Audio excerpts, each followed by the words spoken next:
In the shadow of smokestacks and cornfields, where the air always carried the tang of oil and iron, Ray Mercer learned to bend metal to his will.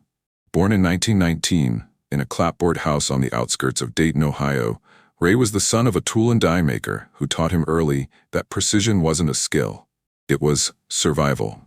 "Measure twice, cut once," his father would mutter, calloused fingers guiding Ray's small hands over calipers and lathes. By 16, Ray was a machinist at the local auto plant, coaxing engines from raw steel, his eyes sharp as the bits he sharpened. He wasn't built for headlines or heroics. Ray Mercer was the quiet type, the one who fixed what others broke, who saw the world in tolerances and angles. When the draft notice came in 42, Ray didn't blink. The Army needed men who could make machines sing, and he shipped out to Fort Knox, Kentucky, where the earth shook under the weight of M4 Shermans, fresh off the line. Tank school was a baptism in fire and fury, 60-ton beasts that belched smoke and spat death from 75mm cannons. Ray's crew coalesced in those sweltering summer drills. Lieutenant Vernon Hale, the wiry commander from Boston with a Boston accent thick as chowder and a laugh that cut through the din. Private First Class Tommy Sparks Riley, the Irish loader from Chicago, all freckles and foul jokes. And driver Eddie Klein, a farm boy from Iowa who treated the Sherman like a stubborn mule, coaxing it through mud with murmured curses. They called their tank Buckeye Belle after Ray's home state, and Ray became her heartbeat, the gunner who calibrated the turret like it was a watch, zeroing the sights until he could thread around through a keyhole at 1,000 yards. "You're a wizard with that barrel, Mercer," Hale would say, clapping his shoulder after a perfect bullseye on the range. "Feels like cheating, sir," Ray replied once, wiping sweat from his brow, his voice steady but soft like the click of a well-oiled breech. In truth, it wasn't magic, it was habit. Back in the factory, a misaligned gear could jam a line, cost a shift. In the tank, a fraction off the mark meant a crew dead. Hale was the glue, the one who turned boys into a unit. A West Point washout turned officer through grit. He had a habit of quoting Kipling over MREs. "If you can keep your head when all about you are losing theirs." The crew rolled their eyes, but they listened. Sparks loaded rounds with theatrical flair, belting out body limericks to drown the roar of the engine. Eddie drove like the devil was on his tail, grinning through gritted teeth. And Ray? He aimed. Always. In the periscope's crosshairs, the world simplified. No politics, no fear, just lead and trajectory. One breath in, one out. Sight the target. Fire. That's what his gunnery instructor, Sergeant O'Malley, drilled into them during those endless afternoons at the mock village ranges. O'Malley, a scarred veteran of North Africa, paced the line like a drill sergeant from hell, his voice gravel over the crack of coaxials. "The gun's your eye, your arm, your goddamn soul. Lose it, and you're meat." Ray absorbed it all, filing away the math. Windage corrections for a 5-mile cross breeze, elevation drops for range. He etched cheat sheets into his mind, tested them in the Belle's belly while the others slept. Bonds formed in that steel womb, shared cigarettes under starlit bivouacs, tales of girls left behind, the unspoken pact that you'd pull each other from the hatch if hell came calling. By D-Day plus 6 months, they'd rolled from Normandy's bocage to the Hurricane's frozen hell. The Belle scarred but unbowed, her white star splashed with mud and shrapnel pocks. Ray turned 26 in a foxhole outside Aachen, toasting with canteen gin while artillery whispered overhead. Home feels like a dream now, he thought, tracing the worn photo of his sister tucked in his breast pocket. But this is real. And real bends if you know where to push. February 1945 found the 9th Armored Division clawing toward the Rhine, the industrial heart of the Reich crumbling under Allied boots. Cologne loomed like a skeleton, factories gutted, spires toppled, the river a silver scar dividing victory from collapse. The push was brutal.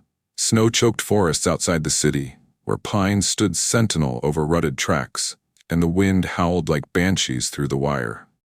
Intelligence buzzed with whispers of a German counterstroke. Panzer reserves massing in the Eifel Hills, desperate to smash the Remagen bridgehead before it could bloom into encirclement. General Patton's boys were closing the noose, but the Wehrmacht fought like cornered wolves, their tigers and panthers ghosts in the white. Task Force Mercer Hale's platoon, 12 Shermans strong, flanked a secondary road through the Wahner Heide, a vast woodland turned graveyard by shellfire. Dawn broke gray and grudging, the blizzard veiling the world in sheets of ice-laced fury. Belle led the column, her tracks chewing frozen earth, exhaust pluming like dragon's breath. Inside, the crew hunkered in their wool and leather, the air thick with the reek of unwashed bodies and diesel. Hale peered through the commander's cupola, binoculars fogged. Eyes sharp, boys. Krauts love these woods for ambushes. Sparks chambered around with a satisfying chunk. Let 'em come, LT. I'll feed 'em so fast they'll choke. Eddie grunted from the driver's seat, wrestling the tillers. Ray, strapped into the gunner's harness, traversed the turret slow, the hydraulic whine a low counterpoint to the engine's rumble. His scope swept the tree line, shadows in the snow, nothing more. Steady, just another mile. It hit at 9:30 hours, precise as a stiletto. A Panther, hulking, low-slung, its 75mm barking from 800 yards sliced the lead tank's glacis like butter. The world erupted. Secondary blasts, screams of rending steel, the bell bucking as shrapnel sleeted the hull. "Incoming, bail out," Hale roared, but the commander's hatch jammed, warped by a near miss. Ray's ears rang, vision tunneling to the red strobe of tracers. He cranked the elevation wheel blind, firing the coax into the haze, brap, brap, brap. But the Panther was a specter, gone in the swirl. Sparks lunged for the loader's hatch, only to crumple as a round punched through the sponson, painting the bulkhead crimson. "Mercer, get us out!" Eddie yelled, but the engine coughed, starved of fuel from a severed line. The Belle slewed, turret slewing wild as another shell cored her from the flank.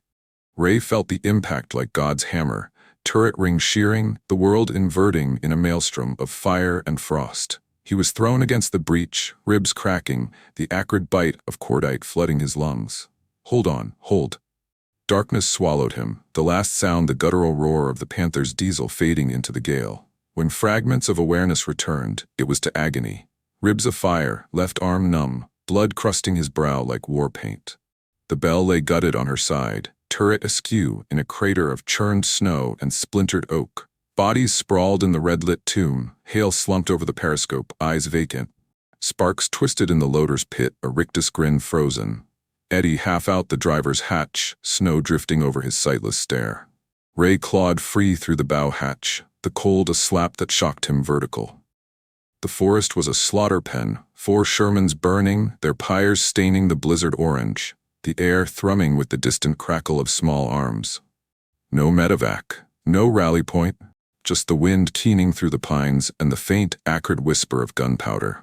He staggered, carbine in one blood-slick hand, the scorched sighting scope clutched in the other like a talisman. They're gone.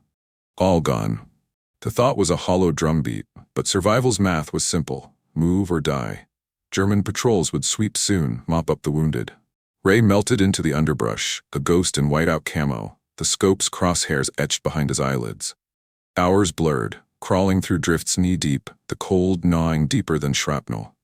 He collapsed at dusk in a thicket, pulse thready, the world narrowing to the rise and fall of his chest. O'Malley's voice, unbidden. "If the barrel's still warm." But whose barrel? His? The Belle's?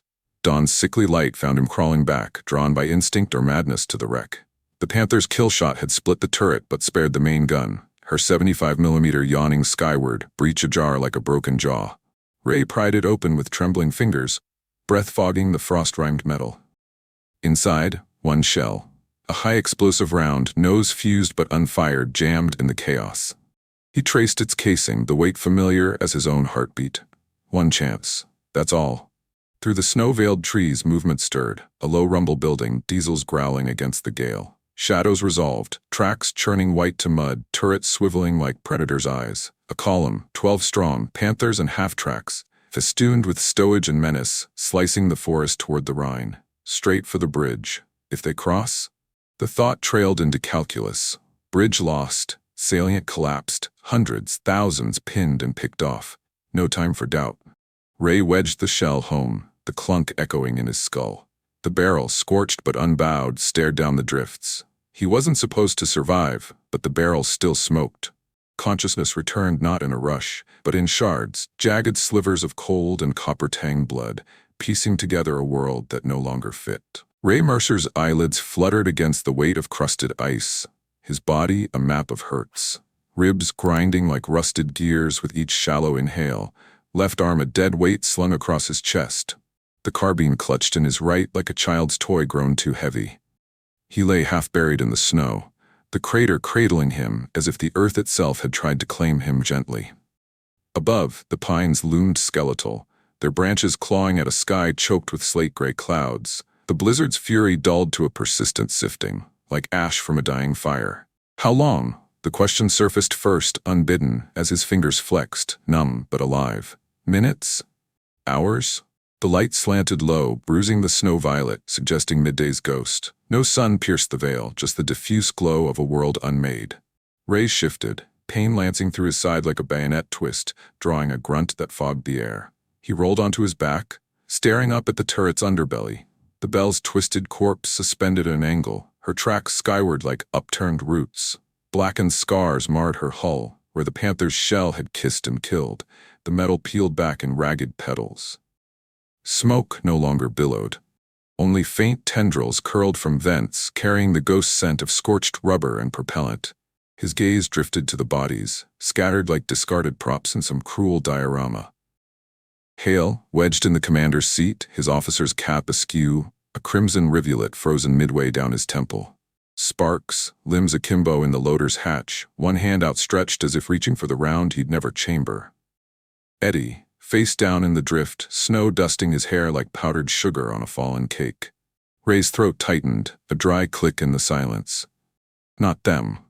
Not like this. No tears came, the cold had cauterized that luxury, but a hollow ache bloomed in his chest, deeper than shrapnel. They'd shared the Belle's confines for months, a fraternity forged in sweat and thunder.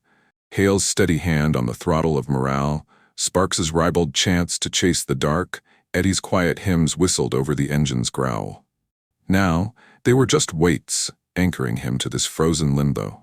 Ray pushed up on his good elbow, the carbine scraping snow, the sighting scope tumbling from his grip to vanish in a drift. He retrieved it by feel, the brass warm against his palm, warmer than his skin, a relic from the turret's heart. O'Malley's words again, unspooling like a jammed reel. The barrel's your anchor, Mercer. Lose sight of it, and you're adrift. He crawled then, knees punching divots in the powder, toward the bow escape hatch. The forest pressed in, a cathedral of white and shadow, the wind's whisper the only sermon. Distant echoes punctuated the hush, snow-muted artillery, the thud of 105s miles off, probing the Rhine lines like blind fingers. Allied guns, maybe, or German counter-battery snarl. No way to tell. No way to call. He hauled himself onto the hull, the steel groaning under his weight, frost cracking like brittle glass. From this vantage, the ambush's aftermath sprawled, the platoon reduced to hulks and pyres. 3 Shermans smoldered still, their orange glow bleeding through frost-rimed view slits, casting long shadows that danced like wraiths. Tracks led into the trees, retreating friendlies perhaps, or the Panther vanishing into myth. No bodies stirred, no moans begged morphine, just the wind and the slow tick of cooling metal contracting in the cold. Ray's breath came in measured pulls, each one a calculation, in through nose, out through mouth, conserve the heat coiling in his core. He slung the carbine, palmed the scope, and slid feet first into the turret's maw, the breach yawning like a wound, inviting him back to the tomb. Inside, the air hung thick, a stew of cordite and charred insulation, the bulkheads lit by slivers of light, knifing through shell holes. Ray wedged into the gunner's seat, harness frayed but functional, strapping in with one-handed deliberation. The controls felt alien now, traversing hand wheels stiff with ice, elevation crank binding on debris. He ignored the pain singing up his arm, focusing on the cannon. The 75mm, her bore a black tunnel staring blind at the sky through the mantlet slit. Still warm, he thought, pressing a palm to the breech. Not hot, but not cold. Residual life, like a heart not yet stilled. He racked the lever, the mechanism protesting with a metallic screech that set his teeth on edge. Empty. The ready rack hung barren, rounds expended in the futile counterfire. But lower, in the reserve stowage, wedged against the sponson bulkhead, a glint of brass and steel. One shell, high explosive, its fuse cap dulled by grime, casing scored from rough handling in the chaos. Ray extracted it with reverence, the weight a solid 20 pounds in his grasp. propellant and promise, destruction distilled. Armor-piercing would have been better for tanks, his mind tallied. Factory habits die hard, but he'll do for soft skins. Chain the hits. He balanced it on his knee, tracing the stenciled markings. M48, 1944 lot. Not ideal, but fate's gift. No crew to ram it home, no hail to call traverse, no sparks to curse the feed. Just him, and the gun that had been his extension, his unerring limb. He hefted it toward the breach, muscles screaming, the shell's nose kissing the block with a dull thunk. It seated, reluctant, but true. Rammer absent, he drove it forward with shoulder and spite, the clank echoing in the confined space like a gavel's fall.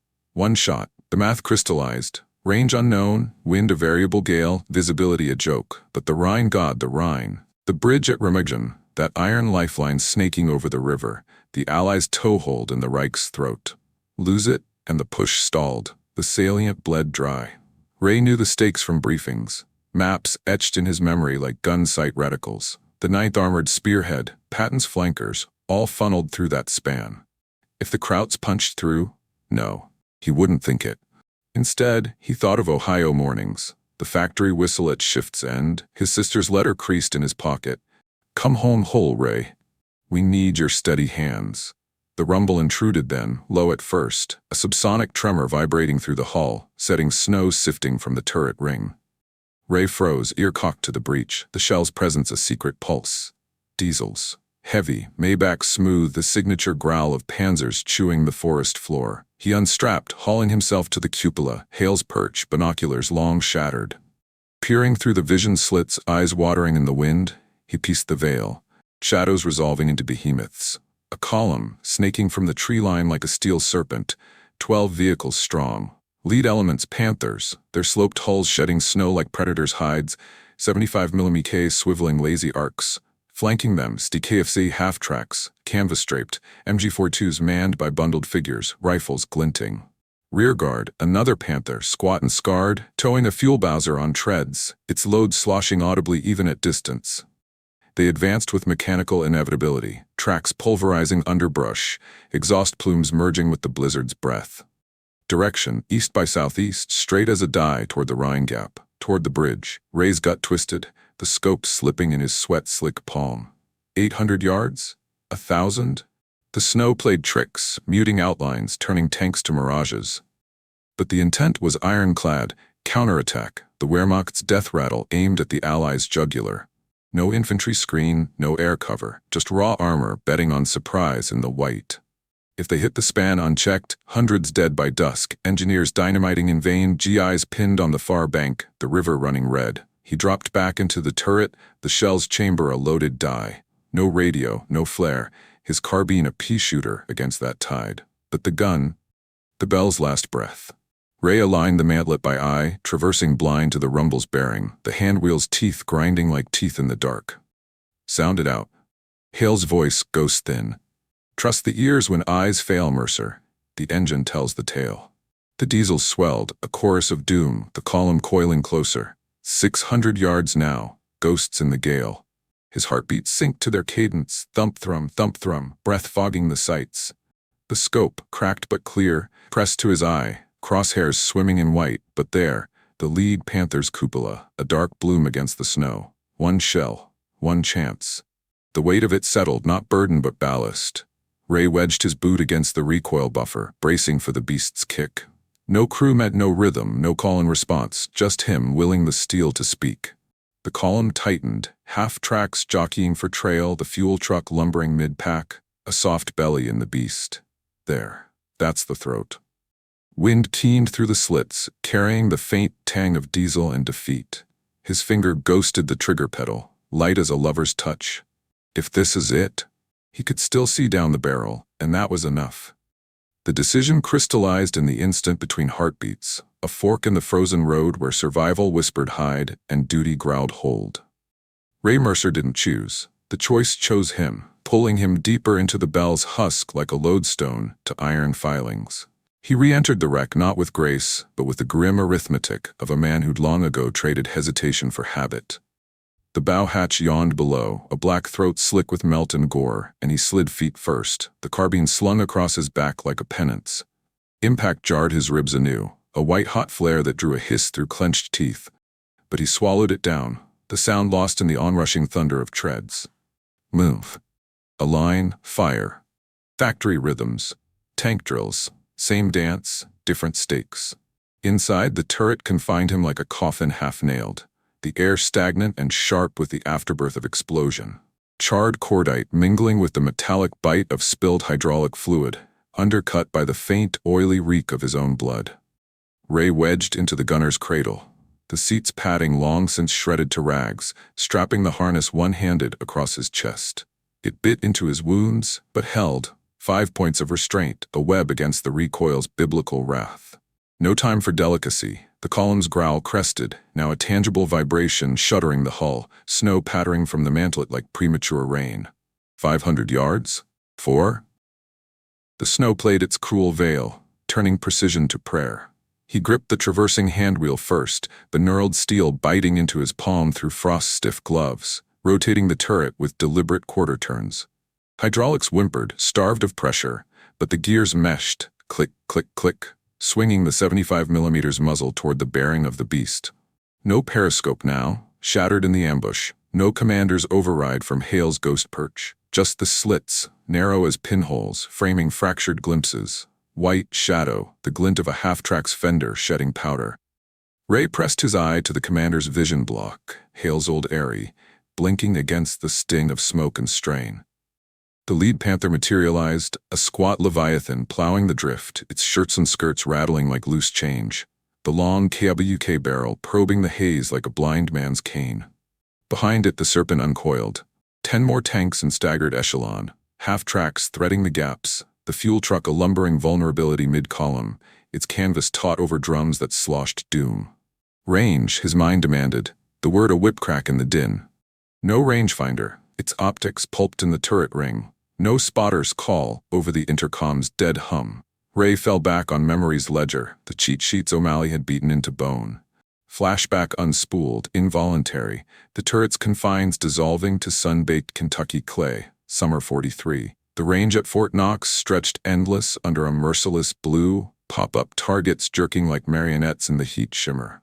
O'Malley prowled the line, bull-necked and bellowing, his bulldog face purpled by sun and spite.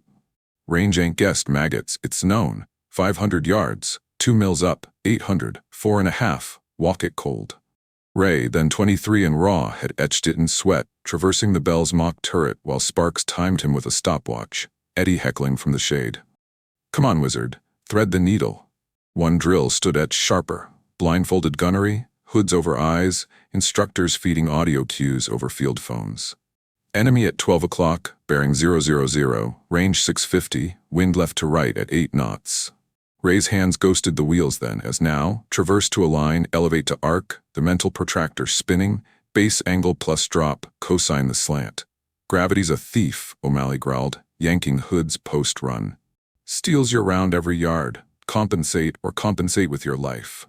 Ray hit 90% that day, the cokes chattering into silhouettes, Sparks whooping like a banshee. Hale bought the beers after, clapping his back in the PX gloom. You're the eye, Mercer. We point. You pierce. The memory soured in his mouth now. Hale's voice, tinny as a warped record, echoing in the empty loader's pit. Ray exhaled slow, fog blooming on the elevation crank, and cranked it forward, 3 full turns locking the barrel at 600 yards elevation. The sweet spot for HE in close, where fuse delay could burrow before bloom. Windage. Cross from northwest, 10 knots gusting, 1/4 mil right. He nudged the traverse a hair, the whir a whisper against the diesel's snarl.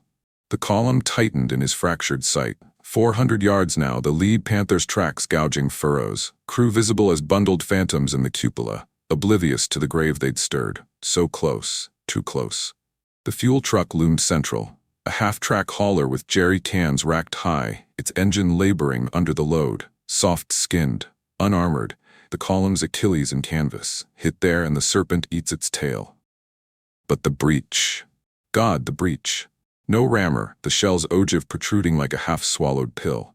Ray unslung the carbine, wedging its stock against the loader's tray for leverage, and drove forward with his good shoulder, thunk-thunk, seeding the round with brute geometry, tolerances be damned.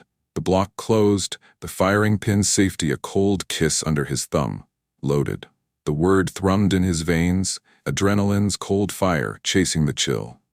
Flashback flickered again. A night exercise in the Hurtgen, October 44, rain lashing the Belle's hull like vengeful spirits. The crew, soaked to marrow, had bogged in a defile, German probes circling like wolves. Hale's voice over the blower, Mercer, 105 range, azimuth 280, make it sing. Ray had, blind through the storm, the HE round arcing true into an MG nest, the bloom lighting the pines like false dawn. Sparks see, cheer afterward, muffled by thunder. Dead eye, you see with your gut, man.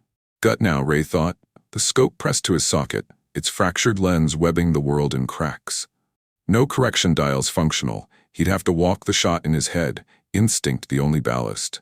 The column surged 300 yards, the air vibrating with their mass, the lead tank's idling cough carrying on the wind. A half-track's MG crew scanned the tree line, barrels sweeping lazy, but the snow's shroud held, turning ambush to apparition. Ray's pulse hammered, sinking to the barrel's imagined heat, the residual warmth from the morning's futile fire, now cooling to betrayal. If it binds, no. He traced the lanyard to the pedal, finger coiling the loop, the trigger's curve an old friend. O'Malley, one last time. The gun's extension, your will through steel. Fire true or don't fire at all. He aligned final crosshairs, imagined etched, straddling the fuel truck's cab, the driver's silhouette a dark smudge against the white. Lead none. Their broadside, crawling, breath in, the pine's resin tang, laced with diesel's promise, hold. Exhale world narrowing to the pedal's bite, the column's inexorable creep, for Hale. Sparks, eddy, the bridge. The lead Panther's turret traversed as if scenting the air 250 yards, visibility fraying. Ray's world tunneled. No cold, no pain, just the barrel's yawn, the shell's impatient wait, the math of mercy. If this is my last breath, let it count. The world funneled to a pinprick. All else periphery. Pain a dull hum, cold a forgotten thief. The Belle's steel cradle the only constant. Ray Mercer's finger tightened on the lanyard, the hemp cord biting into callus. A lifeline to the pedal below. No countdown, no Hale's steady on my mark over the blower, just the raw calculus of now. The lead Panther filled the scope's web, 200 yards and closing, its tracks pulverizing the underbrush into wet confetti. The half-track beside it, bucking over roots, like a spooked colt. The fuel truck loomed dead center. Canvas taut, drums winking dully through the swirl. The driver's cab a glass-eyed sentinel oblivious to the reaper's gaze. There. The heart. Wind clawed at the mantlet, keening through the gaps like a dirge for the damned, carrying snatches of guttural commands. Vorwärts, schnell, muffled by the gale. Deep, deliberate, the air scraping his lungs like frozen sand, laced with the turret's stale bouquet of blood and burnt propellant. His heartbeat thrummed, thump-thrum, thump-thrum, mirroring the column's cadence, a duet of defiance and doom. Steady, sight the soft spot. Exhale. The world blurred at the edges, adrenaline's forge sharpening the core, crosshairs, imagined steel straddling the truck's midpoint, where load met line, where one bloom could birth a pyre. No room for flinch. The gun was him now, extension of sinew and spite. The 75mm bore his unblinking eye. O'Malley's gravel voice ghosted one last time. Fire true, boy, or don't fire at all. Ray didn't pray. Machinists didn't bargain with gods. He willed it. Trajectory etched in muscle memory, windage quartered, drop compensated. 200 yards. Flat arc, fuse delay on impact.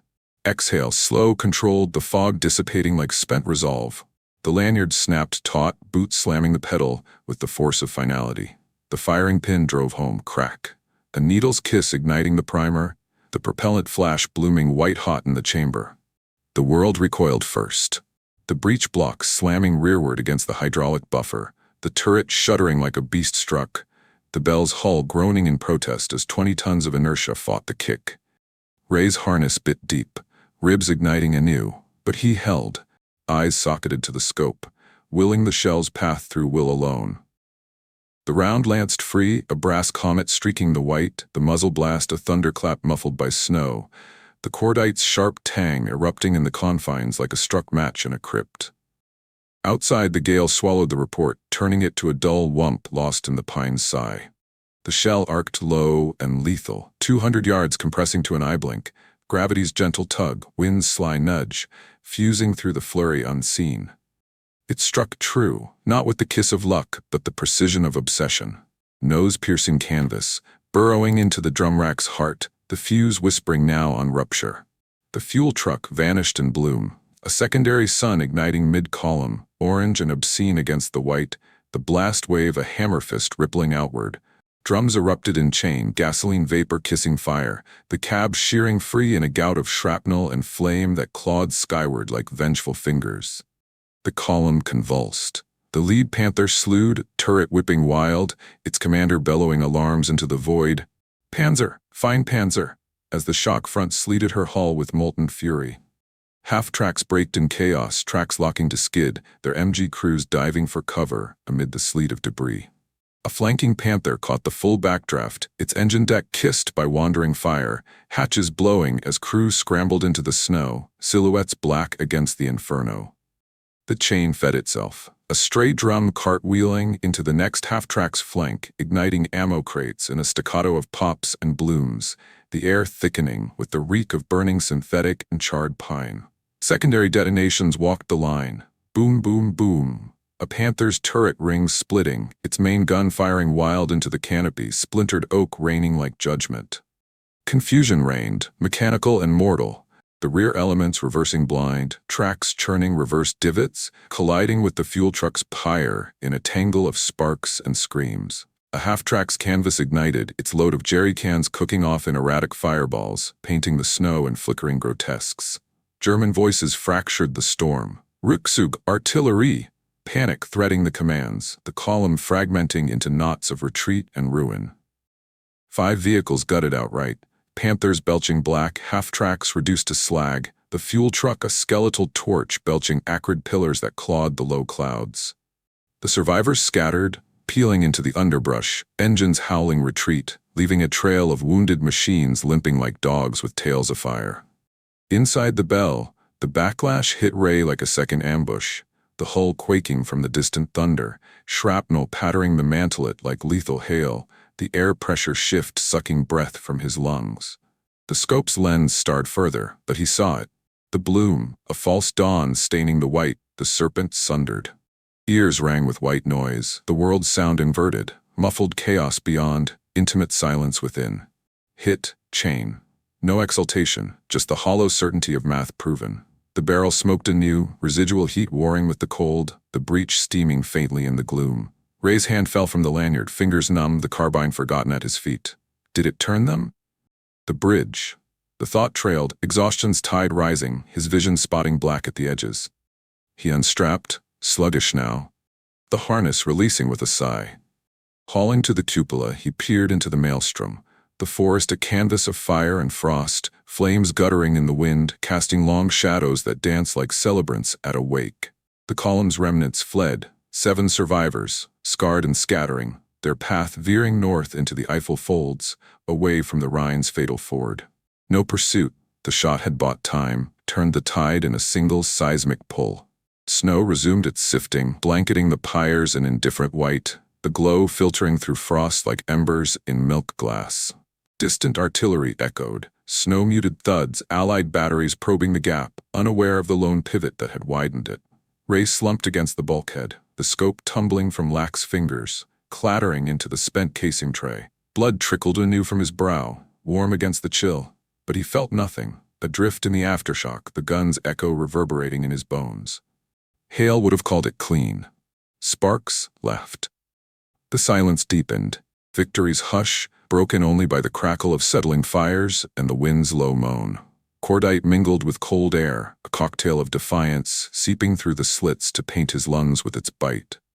He closed his eyes, the barrel's warmth fading at his back, the Belle's last gift spent. One pull, one world shifted. The blast's concussion had masked subtler foes, shrapnel's whisper, embedding in the turret's flank, a final splinter working loose to graze his temple. Darkness welled, not gentle, but inexorable, pulling him under amid the hush. The wreck cradled him as the snow began to claim the fires, flakes hissing on hot steel, the forest swallowing its secrets once more. He'd just rewritten the rules of survival, one trigger pull at a time. February 10th, 1945, D+2 from the ambush, though time in the Wahner Heide bent like light through fractured glass. The 9th Armored Spearhead had clawed forward under cover of the gale, engineers rigging the Remagen span with Bailey trusses and prayers, while Patton's columns fanned east, the Rhine's far bank a promise stained with Wehrmacht desperation. Reports trickled back from the woods. A platoon gutted, no survivors flagged, the Panther's shadow evaporated into the Eifel mist. Task Force Hale, 12 tanks dispatched, 4 wrecks tallied, the rest presumed scattered or captured. Major Elias Collins, the division's S2 intelligence officer, chewed a cold cigar in his Jeep's lee, poring over dog-eared maps in a command tent pitched against a bombed-out barn.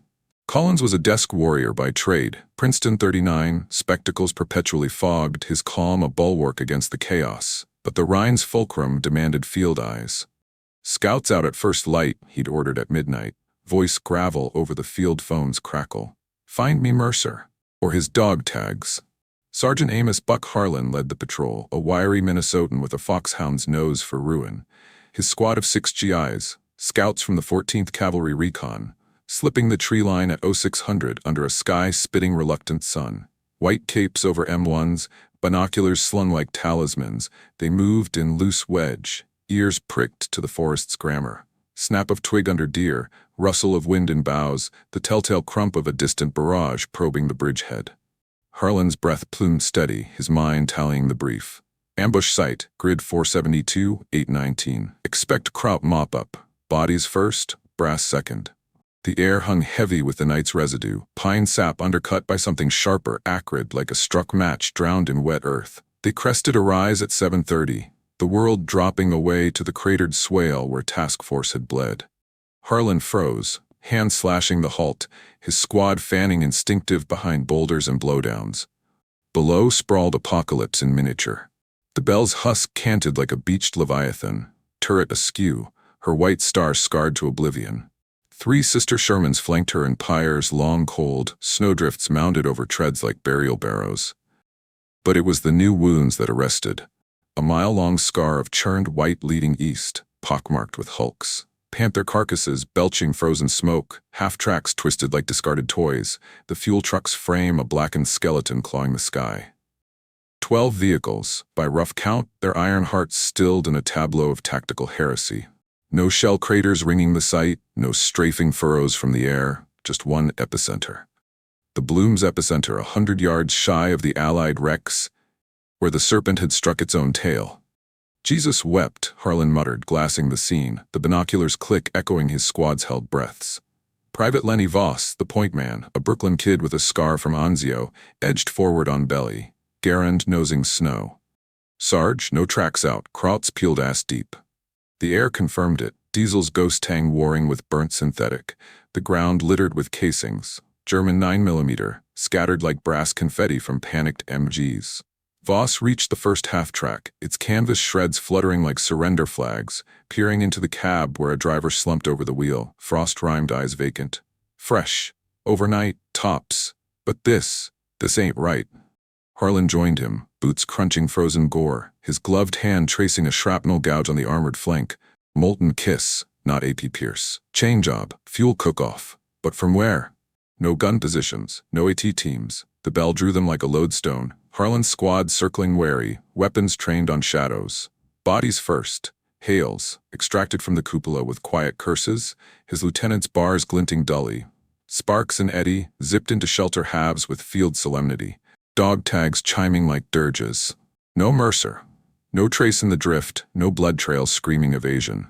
Harlan's gut twisted. The gunner was the quiet anchor, the one who'd patched the Belle's cokes after Aachen with a grin and a quip. Where you at, Ray? Inside the turret the air hung tomb-still, the deck a Rorschach of old and new crimson. Harlan's flashlight beam danced, empty ready rack, loader's pit barren, the breech ajar. He knelt, breath catching, the major's orders echoing. Find the brass. But there was none. No spent casing in the tray, no ejector ping. Just the block, half open, as if interrupted mid-breath. Sarge, look. Voss's voice cracked from the mantlet, his fingers, trembling slight, prying at the recoil buffer. The barrel stared back, muzzle elevated skyward, bore fouled but unbreached, the rifling spiral a dark helix whispering secrets. Harlan leaned in, the cold metal kissing his brow, and saw it, the chamber's ghost, scoring fresh, propellant residue blooming black around the firing pin's slot. Fired. Once. No crew to work it, No evidence of return.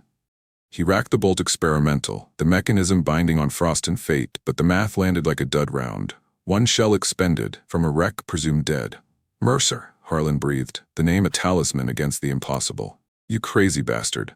Word rippled back to Collins' CP by radio man's burst. Grid 472819, Allied wrecks confirmed, 4 KIA. German column neutralized, 12K class, probable counterthrust aborted. Survivor unknown. Request EOD and intel team. The major stubbed his cigar, spectacles slipping as he poured the sitrep, the tense oil lamp casting his shadow long over the topo sheets. Aborted. 12. The Rhine briefings burned fresh. SS Panzer Corps massing west, the bridge a choke under constant probe. This a ghost punch, turned by... What? He grabbed the field phone, voice steady but edged. G2, Collins, we've got a fairy tale in the woods, send the eggheads. By noon, the investigators converged, a motley of ordnance techs and S2 analysts, jeeps churning ruts under MP escort, their breath collective fog in the clearing air. Captain Theo Lang, the lead ballistics man from 3rd Army EOD, was a Dutch immigrant with ink-stained fingers and a microscope squint, his toolkit a valise of calipers and chem kits. He knelt by the Belle's breach first, the squad parting like acolytes, Harlan's debrief hanging in the air like cordite.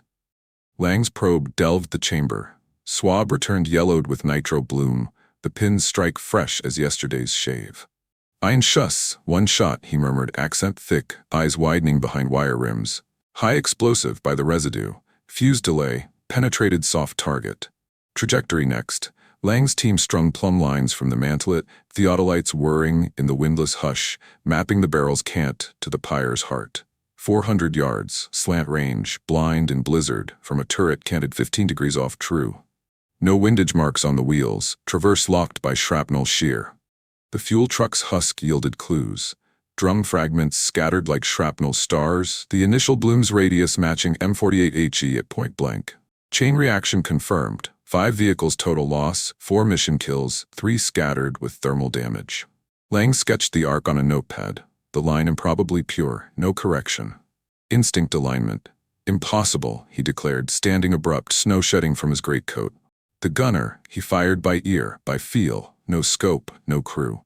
Collins arrived at 1400, his staff car slewing to halt amid the cordon, boots crunching forward with the deliberate stride of a man bracing for myth. He toured the gravesite silent, cigar unlit, the bell last, a reliquary of defiance. Inside, Mercer's blood smeared the gunner's harness, a handprint ghosted on the elevation crank, the scope cracked but clutched in the footwell like a fallen standard. Lang's report unspooled. 1 round, Major. From this, hit the fueler dead center. The rest, dominoes. Collins traced the breach, the metal's chill seeping through glove, the firing pin's slot a scar no bigger than a man's resolve. Mercer. Ray Mercer. The after-action logs painted him plain. Ohio mechanic, 26, 0 kills claimed till Hurtgen. No silver star, no flare, just precision, the kind that calibrated lathes before it chambered rounds. Whispers ignited then, kindling through the ranks like backdraft in a hold. The dead eye of Cologne. It started with Harlan's squad over sea rats that night, Voss spinning the yarn by firelight. Woke the gun from the grave, Sarge says. 1 boom, and the whole column's chowder.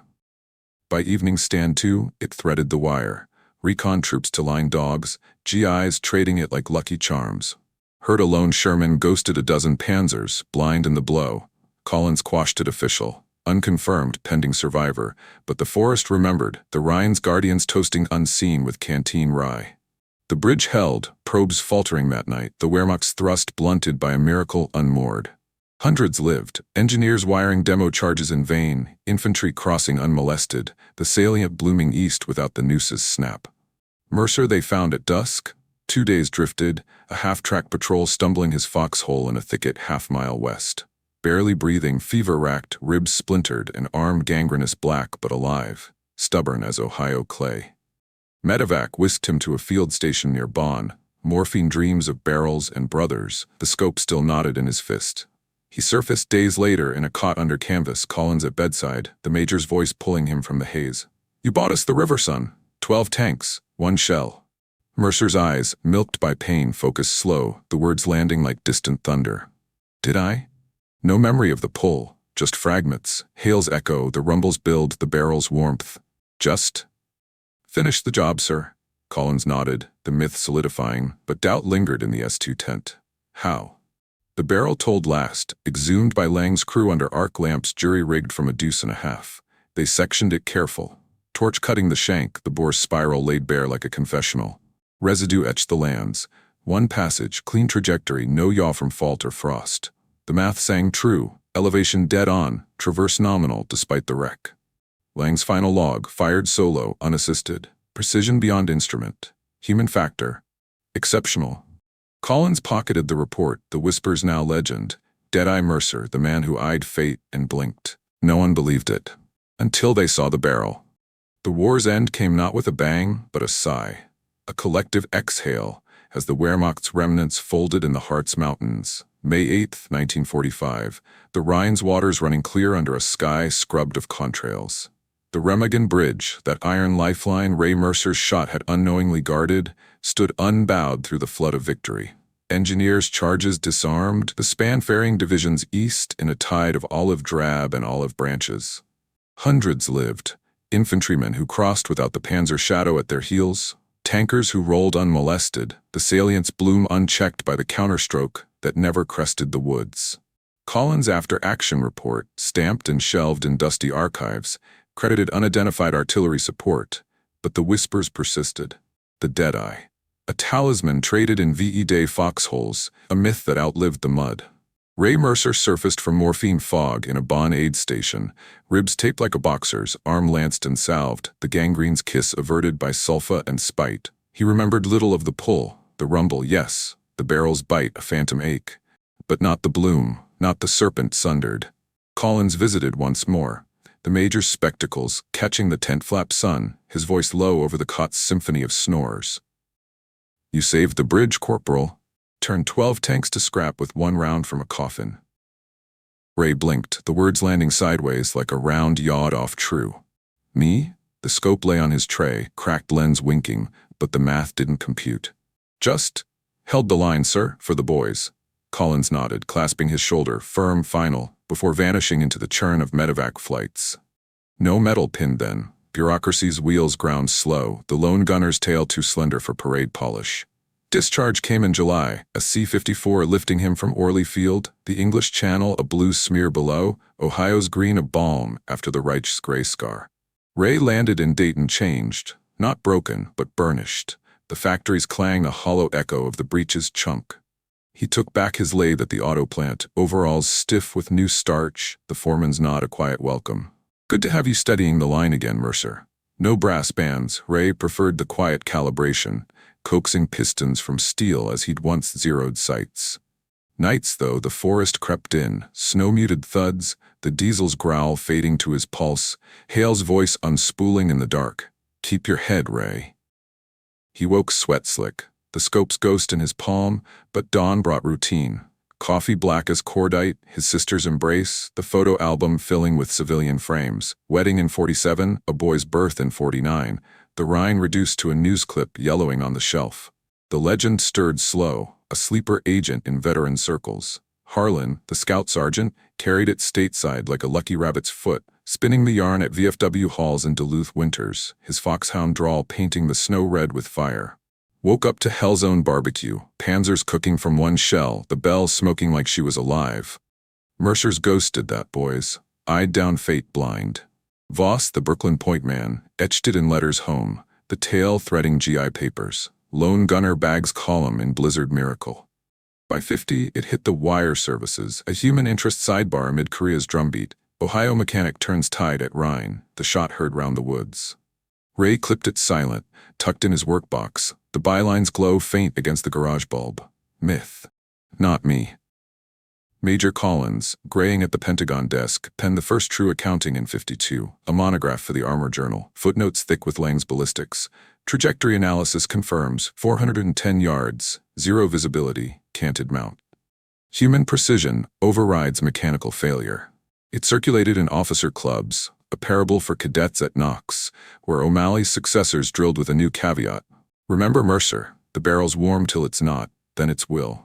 The Belle's barrel, salvaged and sectioned, toured museums. First the Patton Armor Center in '55, then the Smithsonian's WU-2 wing, its rifling grooves lit like scripture, a plaque etched plain, Corporal Ray Mercer, 9th Armored. One shot. One river saved.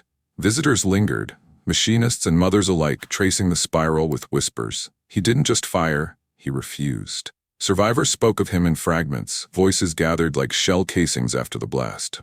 Eddie Klein's kid brother, no, Eddie gone, but his Iowa kin, recalled the letters. Ray was the steady one, Ma, aimed like he was measuring souls. Sparks' widow, in a Chicago tenement faded to beige, clutched the Purple Heart proxy. Tommy said Mercer saw through steel. That shot? It was for all of us left breathing. Hale's Boston clan raised a toast yearly. Fenway under fireworks, the lieutenant's shadow long. Vern would have bought him the bar. Hell, the war. And Harlan, retired to a lakeside cabin, fed the fire with a tale each solstice, his squad's ghosts in the flames. The lone gunner in the snow. Didn't aim with his eyes, aimed with everything he had left. Ray heard the echoes oblique through a neighbor's radio or a stranger's clasp at the plant gate. You the Deadeye? Changed the book, mister. He waved it off, quiet as ever. Just a mechanic, fellas. Fixed what broke. But in the garage's hush, lathe humming low, he'd polish the scope's brass, its cracks a map of mercy, the Rhine's lap sinking to his breath. For them. The bridge, the boys who crossed. No regret, the pull had been instinct, the barrel's warmth a choice when choices ran thin. He taught his son the trade, calipers first, then the math. Measure true, kid. World bends if you know the angle. The boy nodded, eyes wide as crosshairs, the legacy lathed in quiet steel. By the '70s, historians pieced the fuller mosaic, declassified sea-treps from the Bundesarchiv, Wehrmacht logs lamenting the ghost ambush at Wahner Heide, the counterthrust's abortion chalked to superior Allied fire. A German vet, one Private Elsner, captured mechanic unwitting in the tale, recalled in a Frankfurt memoir. We rolled blind into the white, fuel-heavy as fate. Then fire, chains of it from nowhere, thought phantoms flanked us. Elsner's half-track had limped survivor, his toolkit yielding the irony. A wrench, dropped in the route, later found by Lang's team, its head matching gouges on the Belle's crank. Unwitting aid in the manual ram, fate's sly calibration. The book Defiance in the Drift hit shelves in '78, co-authored by Collins' son, Ray's byline reluctant, forward only, 2 pages of plain prose. I didn't aim to be remembered, just refused to miss. Ray passed in 1992, 73, heart giving out mid-turn on the factory floor, steady to the end, wrench in hand. The obit ran wire-wide, Deadeye of Cologne dies, Rhine's unsung guardian. The funeral drew quiet crowds. Harlan stooped at 80, Voss with grandkids in tow, Collins' widow laying the scope on the casket, its brass buffed bright. They buried him in Dayton soil under cornstalk sentinels, the headstone simple. Raymond Mercer. Tank gunner, machinist, father. No flourish, Ray's style. The echo lingers. Though, in museum cases where the barrel gleams, in VFW toasts that clink like loading rounds, in the Rhine's flow, unbroken under Bond's lights. Historians call it the pivot shot, the blind defiance that bought the river, turned the Reich's last gasp to ash. But the survivors know truer. A man in a wreck, bleeding and alone, who eyed down the barrel and saw not targets but tomorrow. He didn't aim with his eyes, he aimed with his will. The smallest shot, echoing loudest through history. A mechanic's precision, a soldier's spite, redefining survival's tolerances. One breath in the snow, one pull on the lanyard. The world bent true. He didn't just fire a gun, he fired every ounce of courage left in him. In the forests outside Cologne, one man against the machine. And won. If stories of impossible courage inspire you, subscribe for more Untold WU-2 moments. Hit that bell, history's waiting.